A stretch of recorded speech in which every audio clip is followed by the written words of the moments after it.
সারা দেশে ইসকনের গুম, খুন ও ধর্ষণের প্রতিবাদে ঢাকা পলিটেকনিক ইনস্টিটিউটের শিক্ষার্থীরা বিক্ষোভ মিছিল ও প্রতিবাদ সমাবেশের আয়োজন করেন। সোমবার বেলা 11টায় ঢাকা পলিটেকনিক ইনস্টিটিউট ক্যাম্পাসের দক্ষিণ গেট থেকে শুরু হয়ে এ মিছিল ক্যাম্পাস এরিয়া প্রদক্ষিণ করে। পরে মেধা শহীদ চত্বরে এসে এ মিছিল শেষ হয়। মিছিল শেষে প্রতিবাদ সমাবেশে আয়োজকদের বক্তব্যে বলেন, গাজীপুরে 13 বছর বয়সী শিশু ধর্ষণ, টঙ্গীতে মসজিদ থেকে ইমামকে গুম করা, চট্টগ্রামে আদালত চত্বরে অ্যাডভোকেট আলিফকে হত্যা সহ জঘন্য জঙ্গিবাদমুখী আচরণ করছে ইসকন। এ সময় শিক্ষার্থীরা ইসকনকে নিষিদ্ধ সংগঠন করার জোর দাবি জানান। গত 15 বছর স্বৈরাচারের আমলে ইসকন মুসলিমদের বিরুদ্ধে অনেক কাজ করছে, কিন্তু আমরা আমাদের জায়গা থেকে প্রতিবাদটুকু জানাইতে পারি নাই। তারপরও আমরা বসেছিলাম না, অনলাইনের ফেসবুকের একটা স্ট্যাটাস হলেও আমরা দিয়েছি। কিন্তু একটা কথা আমরা স্পষ্ট করে বলতে চাই, যদি তোমরা ভেবে থাকো তোমাদের স্বৈরাচারের বাংলাদেশ আর বর্তমানে বাংলাদেশ এক, তাহলে তোমরা ভুল করতেছো। আরো স্পষ্ট ভাষায় একটা কথা বলতে চাই, সংখ্যাগরিষ্ঠ মুসলমানের দেশে যদি তোমরা ভাবো এই দেশটাকে তোমাদের কবজায় নিবা, মুসলিমদেরকে তোমরা হায়দ্রাবাদের মতো করে শাসন করবা, তাহলে তোমরা ভুল ভাবছো। আমরা হাজি শরীয়তুল্লাহর উত্তরসূরি, আমরা হযরত শাহজালালের উত্তরসূরি, আমরা তিতুমিরের উত্তরসূরি। আমাদের সংবিধানে, আমাদের অভিধানে, আমাদের ডিকশনারিতে, আমাদের বইয়ে কোনো পরাজয় নেই। আমরা জানি ইসলাম জিতবেই, আমাকে নিয়ে অথবা আমাকে ছাড়া।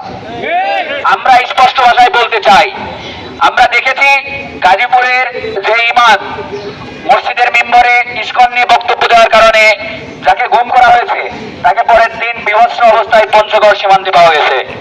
পুলিশ বলতেছে এই কাজের সাথে নাকি ইসকনের সম্পৃক্ততা নেই। পুলিশ 2 দিনের ভিতরে বিবৃতি দিয়ে দিতে পারে এই কাজের ভিতরে ইসকনের সম্পৃক্ততা নেই। তাহলে পুলিশ 2 দিনের ভিতরে কাদের সম্পৃক্ততা, তাদের পরিচয়টা সামনে আনতে পারে না?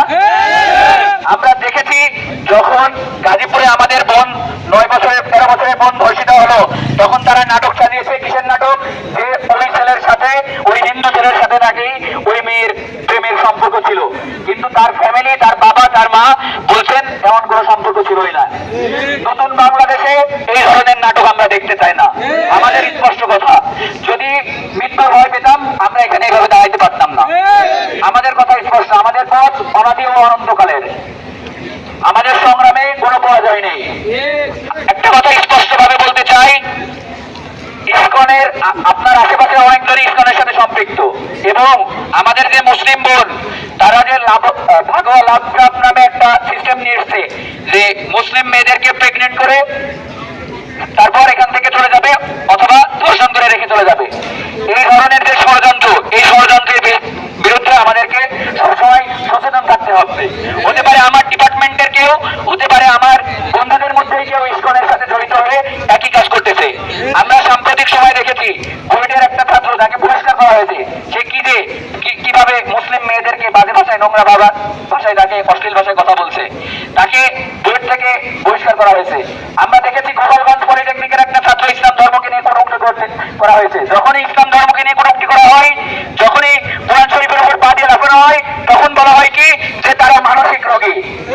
আমাদেরকে পাগল পাইতে হয়। মানসিক রোগীরা শুধু ইসলাম ধর্ম নিয়ে কটূক্তি করে, মানসিক রোগীরা শুধু কোরআন শরীফের উপরেই লাফালাফি করে। মানসিক যারা বাধাগ্রস্ত মানসিক রোগী, তারা কখনো বাইবেল নিয়ে উপর লাফালাফি করে না, তারা কখনো হিন্দুদের পেট নিয়ে লাফালাফি করে না। এই ধরনের নাটক আমাদের মধ্যে আর চলবে না ভাই, স্পষ্ট কথা। আমরা ভাই সারা জীবন প্রতিবাদ করে আসছি, আমরা প্রতিবাদ করব কোনোভাবে। এই হামলা, মামলা, গ্রেফতার, জুলুম, এগুলোতে আমাদের ভয় পাওয়া যাবে না। আমরা ইসলামের জন্য সদা সর্বদা জীবন দিতে প্রস্তুত। আমরা রাসূলুল্লাহ সাল্লাল্লাহু আলাইহি ওয়াসাল্লামের আদর্শ লালন করে যাব। এই বলে আমি আমার বক্তব্য শেষ করছি। আসসালামু আলাইকুম ওয়া রাহমাতুল্লাহ। আপনারা হয়তো অবগত আছেন, বিগত কয়েক মাস ধরে উগ্র হিন্দুত্ববাদী সংগঠন ইসকন মুসলিম মেয়েদেরকে টার্গেট করে ক্রমাগত দর্শন করে যাচ্ছে। এরপর তারা চট্টগ্রামে অ্যাডভোকেট আলিফকে তারা হত্যা করছে প্রকাশ্যে, কিন্তু আমরা এর কোনো উপযুক্ত শাস্তি আমরা নিশ্চিত করতে পারি নাই। এমন কিছুদিন আগে গাজীপুরে ইমামকে গুম করে তারা হত্যার উদ্দেশ্যে ভারতে নিয়ে যাওয়ার জন্য পরিকল্পনা করছিল, কিন্তু এই তাদের এই পরিকল্পনা তাড়াতাড়ি হয়ে যাওয়ার তাদের পরিকল্পনা ব্যস্ত হয়ে গেছে। যে সংখ্যাগরিষ্ঠ মুসলমানের দেশে যে এরকম আমরা সবসময় চুপচাপ থাকি, যে এরকম আমরা কোনো সময় এরকম কখনো যে উগ্র কোনো কথাবার্তা বলি না।